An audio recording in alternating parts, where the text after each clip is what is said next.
बंधु माने माँ लक्ष्मी को आवाहन करी सुख शांति समृद्धिर वृद्धि पाई माँकर जो पवित्र मार्गशीर गुरुवार ओषा रही मार्गशीर मासर प्रत्येक गुरुवार को आमे पालन करिथाउ।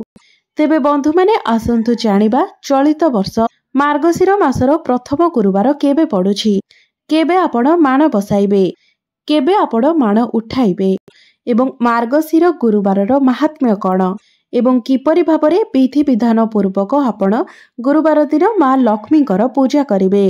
बंधु माने माणबसा विषय प्रत्येकटी कथा आजिर एही भिडियो रे आमे माने विस्तार भाबरे जानिबा। बंधु माने सुख समृद्धि धन धान्य गोपलक्ष्मीर देवी हेउछन्ति माँ लक्ष्मी। से हेउछन्ति समस्त लक्षणर अधिकारिणी। माँ लक्ष्मी समुद्र मंथनर आविर्भाव होइथिले एवं एई जगत को से ही पालन करिथांती। माँ लक्ष्मी को आमे पालन कर्त्री भाबरे जानिथाउ।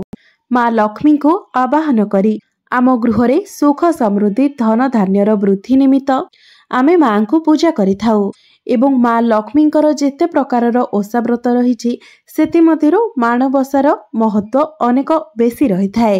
एही माणबसा ओषाटी सबुठारु श्रेष्ठ होइथाए एवं आम ओडिसार संस्कृतिर प्रतीक भाबरे खांटी ओडिया पर्वटीए हेउछि माणबसा गुरुवारर पर्व। तेबे बंधु माने चलित वर्ष जेहेतु अनेक गुड़िए तिथि दुई दुईटी होई संयुक्त हेउछि तेणु मनरे मध्य निश्चय भाबरे प्रश्न उठुथिबो जे मार्गशीर गुरुवार आमे केबे पाळिबा। कारण प्रत्येक वर्ष मार्गशीर मासर एही माणबसा गुरुवार 4 पाळी नचेत 5 पाळी पालन करा जाय थाए। तेबे बंधु माने चलित वर्ष मार्गशीर मासर प्रथम गुरुवार आरंभ हेउछि नवेम्बर 21 तारिखरु। तेबे बंधु माने चलित वर्ष आमे माणबसा गुरुवार 4 पाळी पालन करिबा। तेबे बंधु माने आपण माने जानिले खुशी हेबे जे एई वर्षर प्रथम गुरुवार जेउठारु आरंभ हेउछि ताहा एक बहुत शुभ संजोगरु आरंभ हेबाको जाउछि। कारण आपण माने जानती एमितिरे ही माणबसा गुरुवार दिन ठारु ही आरंभ करा जाय थाए। मात्र एही वर्ष प्रथम गुरुवार दिन गुरुपुष्या जोग संगठित हेउछि एवं जहाकी एक बहुत शुभ संजोग होइथाए। तेबे चलित वर्ष नवेम्बर 21 ठारु आमे एही माणबसा गुरुवारर आरंभ करिबा एवं एही दिन गुरुपुष्या जोग संगठित हेउछि। एही जोग खूब कम ही पड़ी थाए मात्र एही वर्ष एक दुर्लभ संजोग संगठित होइछि। तेबे आपण जो 4 पाळी एही ओषा पालन करिवे शेष पाळीटी पड़िबो डिसेम्बर 12 तारिख दिन शेष पाळी माणबसा गुरुवार पालन करा जिवो। तो डिसेम्बर मास 12 तारिख दिन आपण व्रत उद्यापन करि परिबे एवं जो माने नूतन करी व्रत आरंभ करूछंती सेमानंको पाई तो बहुत शुभ रहिबो। जेहेतु प्रथम पाळी गुरुवारटी आमर गुरुपुष्या जोगरे पड़ुछि तो निश्चित भाबरे आपण माने प्रथम करी एथर ठारू व्रत मध्य आरंभ करि परिबे एवं एहा आपणको पाई बहुत शुभप्रद मध्य रहिबो। तेबे बंधु माने मार्गशीर मासर प्रत्येक गुरुवार प्रत्येक ओडिया गृहिणी मानक पाई जानिबा अधिक जरूरी होइथाए। प्रत्येक सधवा नारी माने माँ लक्ष्मी को श्रद्धार सहित पूजा करिथांती। माँ लक्ष्मींकर अति प्रिय हेउछि मार्गशीर मासर गुरुवार। प्रतिवर्ष मार्गशीर मास गुरुवार पूजा 4 पाळी किंबा 5 पाळी पालन करा जाय थाए। किंतु मैं आपण मानकु कहि रखिली जे चलित वर्ष माणबसा गुरुवार 4 पाळी पालन हेबो जाकि नवेम्बर 21 तारिख रे आद्य गुरुवार पालन हेबो एवं डिसेम्बर 12 तारिख रे मार्गशीर मासर शेष माणबसा पाळी पालन करा जिवो। माणबसार अधा काम बुधवार दिन ठारू सरी जाय थाए। गुरुवार दिन रे केवल माण बसई पूजा करा जाय थाए। बुधवार दिन मुंड सफा करी सफा साड़ी पिंधि माण धुआ धोई एवं अन्यान्य पूजा सामग्री जेमिति कि गुआ कौड़ी खटुली पीढ़ा गौणी सेर माण मांकर दीप धूपदानी पित्तल पूजा बासन जहाँ भी थाए से सबू को आपण सफा करि नैथिबे। कारण गुरुवार जेहेतु आपणको खूब शीघ्र उठिबाकू पड़िबो तो से दिन आपण तो आ शीघ्र उठिकी से सब सफासफी करि परिबे नाही। तेणु ता पूर्व दिन ठारू ए सब सफा करि निया जाय थाए। तेबे ता पूर्व दिन ठारू घर द्वार को मध्य गोबर रे लिपा जाय थाए किंबा भलरे धुआ जाय थाए। तापरे घरर चारिआडे आपण सेही दिन अर्थात बुधवार दिन राति रे आपण भल लुगा पिंधिकी माने शुद्ध होइकी चारिआडे झोटी चिता पकई देथिबे। घरर सबुआडे आपण पद्म फूल एवं माँकर पादको चिता पकाइबे। आपण चाहिए गुरुवार दिन जदि शीघ्र उठिबे तो से दिन मध्य आपण शीघ्र उठिकी राति 3टारू किंबा 4टारू मध्य आपण चिता पकाई पारिबे। जदि ता आपणको पई संभव नहुए तेबे बुधवार दिन रातिरू आपण चिता पकाई देथिबे। एमिति कि बुधवार दिन राति आपण शुद्ध वस्त्र परिधान करिकी जोठारे आपण माँ ठाकुराणी को बसाइबे सेठी 16 कोठी पद्म फूल मध्य चिता पकाई देथिबे एवं एक सिंधुकरे चिता पकाई देबे। माँकर गहना चित्र आंकिबे एवं माँकर पाद पद्मर चिंता मध्य आंकिबे। तापरे आपण माँकर खटुली पीढ़ा माण सेर कलश एसबुरे मध्य चिता पकाई रखिदेबे। जहाँ सब पूजा सामग्री आवश्यक से सबू को आपण बुधवार दिन ठारू जोगाड़ी रखिदेइथिबे एवं गुरुवार दिन मुंड सफा करा जाय न थाए तेणु बुधवार दिन ठारू मध्य आपण निजर मुंड सफा करि नैथिबे। गुरुवार दिन केवल मुंडरे आपण पानी हाथ मारिदेबे। तेबे एबे आसंतु जानिबा गुरुवार दिन आपण कोन सबू करिबा उचित नुही। तो बंधु माने गुरुवार रे केबे भी आमिष पिता कषा लाउ तिक्त खाद्य पियाज रसुण एभली तामसिक खाद्य खाइबा उचित नुही। चूड़ा किंबा मुढ़ी भाजिबा मध्य उचित नुही। लाउ सहित आमिष खाइबा उचित नुही किंबा घर सफासफी करिबा मध्य उचित नुही। अर्थात एही दिन आपण घरे जदि अळंदु लागि थाए तेबे गुरुवार दिन केबे भी घर अळंदु छाड़िबे नाही किंबा घरे पोछा लगाइबे नाही। गुरुवार दिन केबे भी पुरुणा चिरा किंबा असना मैला वस्त्र पिंधिबा मध्य उचित नुहे किंबा गुरुवार दिन चुट्टी मुकुला करिबा उचित नुहे किंबा मुंड सफा करिया मध्य उचित नुहे। सूर्योदय परे उठिबा मध्य उचित नुहे। केवल माणबसा गुरुवार ही नुहे कौनसी भी गुरुवार दिन आपण सूर्योदय पर्यंत सोई रुहंतु नाही। सूर्योदय हेबा आगरु आपण उठी जांतु सज्जा दाग करंतु एवं घर को परिष्कार परिच्छन्न करि दियंतु अर्थात घर ओळेई दियंतु। गुरुवार दिन आपण कला शाढ़ी कला चूड़ी कला टिकिली अर्थात कला रंगर कौनसी जिनिस आपण व्यवहार करबा उचित नुहे किंबा शरीररू कौनसी अलंकार काढ़िबा मध्य उचित नुहे। गुरुवार दिन दिन रे सोइबा मध्य उचित नुहे। सबुदिन सोउथिबा सेजरे मध्य आपण गुरुवार दिन सोइबा उचित नुहे।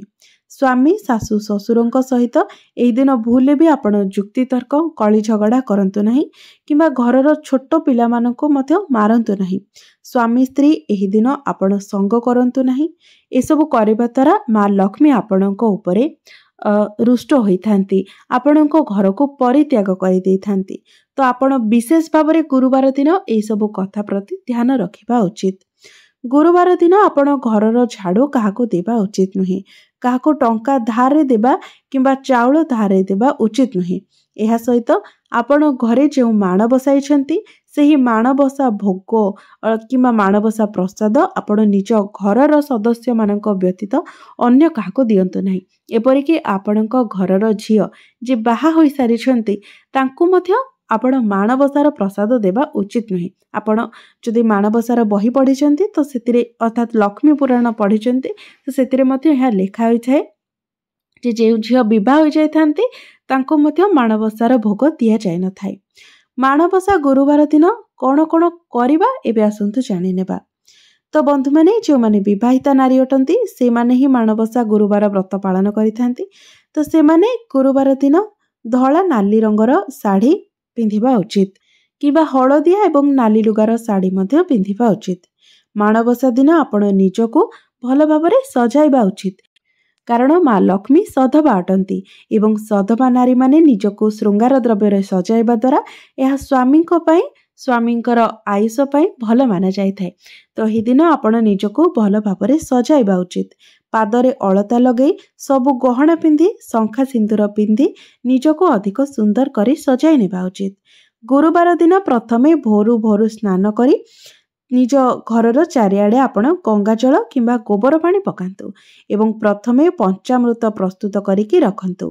अरुआ चाउल किंबा धला धान कलशरे गंगा जल अगुरु अरुआ चाउल पकई पानी भरी नियंतु। सेथिरे आंब डाल देई एक फल रखी पैता पकई फूल देई दीप लगे भोग लगांतु। प्रथमे आपण कलश पूजा करंतु।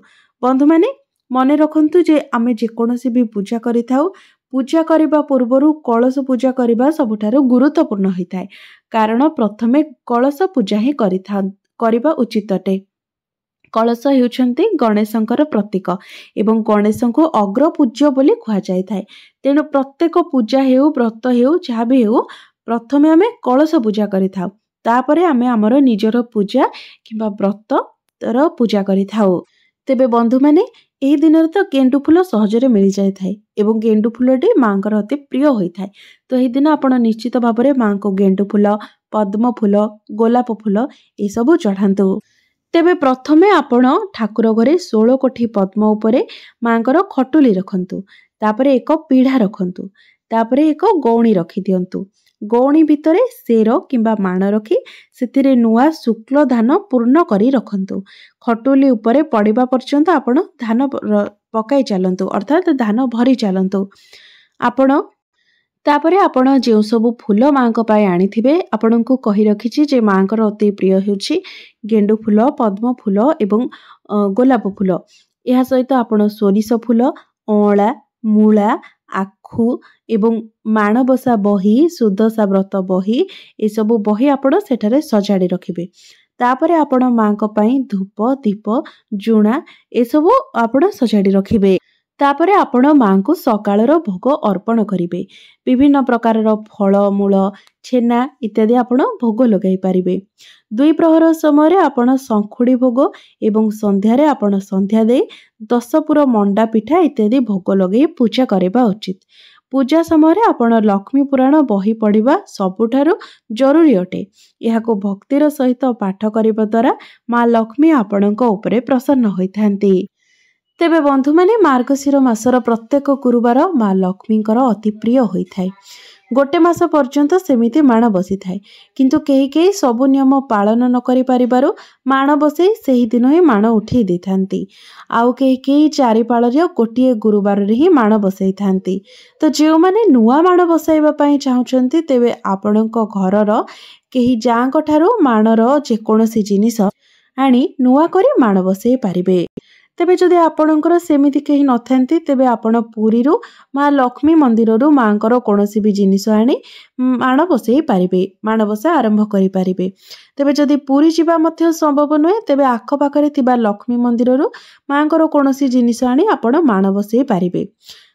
तेबे बंधु माने आपण जदि माणबसा गुरुवार व्रत पालन करूछंती तेबे समस्त प्रकार नीति नियम एवं विधि विधान पूर्वक आपण मां लक्ष्मी को पूजा करबा उचित। मां लक्ष्मी परिष्कार परिच्छन्न को विशेष गुरुत्व देथांती। से बहुत परिष्कार परिच्छन्न प्रिय होइथांती। तो निश्चित भाबरे आपण निज घरर चतुर्पार्श्व सहित निज घर भितर सबआड को सफा सफी करि रखंतु, सबआड परिष्कार परिच्छन्न करंतु।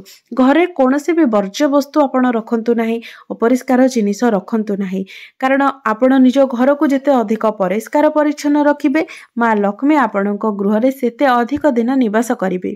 आपण जानती मां लक्ष्मी बाई ठाकुराणी अटंती। से केतेबेले आपणक घर को आसीबे एवं केतेबेले आपणक घर चली जिवे ता आपण निजे मध्य जानि पारिबे नाही। किंतु आपण जदि निज घर को सब बेले परिष्कार परिच्छन्न रखंती, घरर वातावरण को शुद्ध एवं पवित्र रखंती, घरर सदस्य मानक मध्यरे आपण एकता रक्षा करंती, भल पाइबा रक्षा करंती, निज गृह रे शांति श्रृंखला रक्षा करंती एवं भक्ति एवं श्रद्धारे आपण प्रत्येक दिन मांकर पूजा करंती, आराधना करंती, तो निश्चित भाबरे मां आपणक गृह रे सर्वदा स्थायी निवास करिथांती।